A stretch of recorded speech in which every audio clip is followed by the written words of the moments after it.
आज प्रथम खबर रही 6 दिन पाणीपाग अपडेट। केउं केउं जिला को प्रबल वर्षा संभावना पढ़ंतु। विभिन्न जिला को एही समय सतर्क रहबाकू परामर्श देइछि पाणीपाग विभाग। आगामी 6 दिन पाणीपाग विभाग स्थिति पूर्वानुमान करी प्रेस रिलीज जारी करिछि आंचलिक पाणीपाग केन्द्र। मध्याह्न बा संध्या समय राज्य में अनेक स्थान में प्रबल वर्षा घड़घड़ी सह काल बैशाखीर संभावना रही। तेणु विभिन्न जिला को यही समय सतर्क रहबाकू परामर्श देइछि पाणीपाग केन्द्र। आज अर्थात 24 तारिख पर किछि जिला को येलो वार्निंग जारी करी सतर्क करिछि पाणीपाग केन्द्र। एही जिला गुड़िक हेउछि गजपति, गंजाम, कलाहांडी, कंधमाल, रायगड़ा, कोरापुट, नवरंगपुर, पुरी, जगतसिंहपुर, बौद्ध, केन्दुझर, मयूरभंज, सुंदरगढ़, खोर्धा, कटक, नुआपड़ा, सोनपुर, बलांगीर, ढेंकानाल, मालकानगिरी, झारसुगुड़ा, संबलपुर, देवगढ़, बालेश्वर, जाजपुर, भद्रक, बरगढ़, नयागढ़ और केन्द्रापड़ा।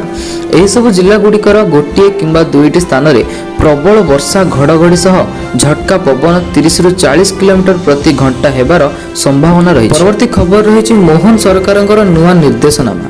रिफंड हेब प्रवेशिका परीक्षा फी। विभिन्न चाकरी प्रवेशिका परीक्षा नेउथिबा फीस को परवर्ती समय फेराई दिया जिवो। जो माने परीक्षा भाग नेबे केवल सेमानकु फेरस्त हेबो। अर्थात जो माने फीस भरिबा सत्वे परीक्षा देवाकू आसुनाहांती सेमानकु निरुत्साहित करने सरकार एभली पदक्षेप नेइछन्ती। परवर्ती खबर रही अमेरिका पर युद्ध रे रूस पशिबा नै बढ़िला आशंका। राष्ट्रपति पुतिन को भेटिले ईरान विदेश मंत्री। इस्राएल वायुसेना ईरान सामरिक घाटी को टार्गेट करी छारकार करिछि।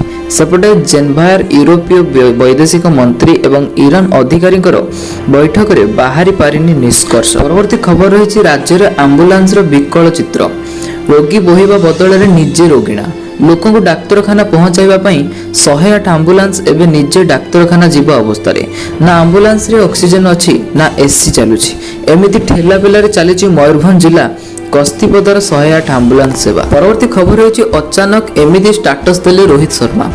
सोशल मीडिया रे भाइराल होछि पोस्ट। T20 और टेस्ट पर एबे केवल दिनिकिया खेलिबे बोली निष्पत्ति नेइछन्ती रोहित शर्मा।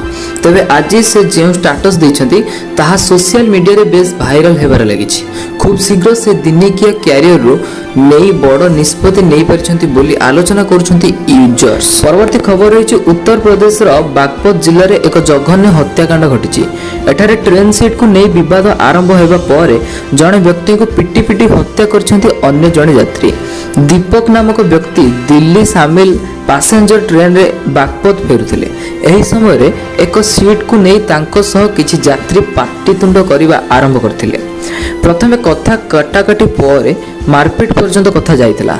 झगड़ा एते बढ़िगला जे अभियुक्त माने जणे तांको पिटी पिटी हत्या कर दिछन्ती। परवर्ती खबर रही उद्धार हेबो कि चिन्नीकल खोलिबो चाषींकर भाग्य। चिन्नीकल को कार्यक्षम पई अंटा भिड़िले सरकार। मुख्यमंत्री आज आसिका गस्त करबा पर वर्षकर अधा दिन बंद रहुतबा आसिका चिन्नीकल पूर्ण कार्यक्षम हेबा नै आशा संचार होइछि। बड़ंबा और नयागढ़ चिन्नीकल भी दीर्घ दिन हेला बंद रहिछि। एहाको कार्यक्षम करबाको दीर्घ दिन हेला दाबी होई आछि। दीर्घ दिन धरि आसाम, बड़ंबा, बलांगीर भली 5टी चिन्नीकल बंद थिबारु चाषी असुविधा भोगुछन्ती। चिन्नीकल भी क्षति रे चलिछि। परवर्ती खबर रहिछि लभर्स पॉइंट पय चिंतार सरकार। सुरक्षा देबाको बैठक पर बैठक। राज्य में प्रमुख पर्यटन स्थल गुड़िकरे लभर्स पॉइंट रही। तेणु व्यक्तिगत समय काटिबा पई प्रेमिका जुगल एही लभर्स पॉइंट को आस्थांती।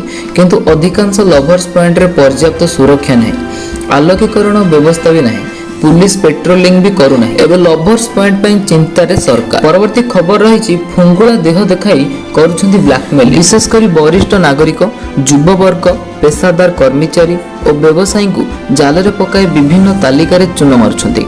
अधिक लोभर शिकार हो सर्वस्व हराउछन्ती एही वर्ग माने।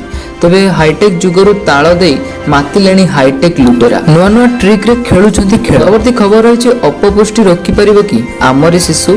ऑनलाइन रे अपपुष्टि रो हिसाब रखिबे सरकार। सुस्थ ओडिशार परिकल्पना भितरे राज्य में एबे 98,620 शिशु अपपुष्टिर शिकार। जहाको दूर करने को अंगनवाड़ी 10वीं श्रेणी पर्यंत छात्र छात्री को पोषक खाद्य जोगाई देउछन्ती कि सरकार एसबू देखा। परवर्ती खबर रही युद्ध पई 2 भाग दुनिया। ईरान 15टी सामरिक घाटी उपरे आईडीएफ आक्रमण। खामेनेई परामर्शदाता दृढ़ोक्ति शेष होइनि खेल। ईरान परमाणु स्थल उपरे अमेरिकार आक्रमण पर संभाव्य साइबर आक्रमण एवं ହିଂସାର ଆଶଙ୍କା ବୃଦ୍ଧି ପାଇଛି।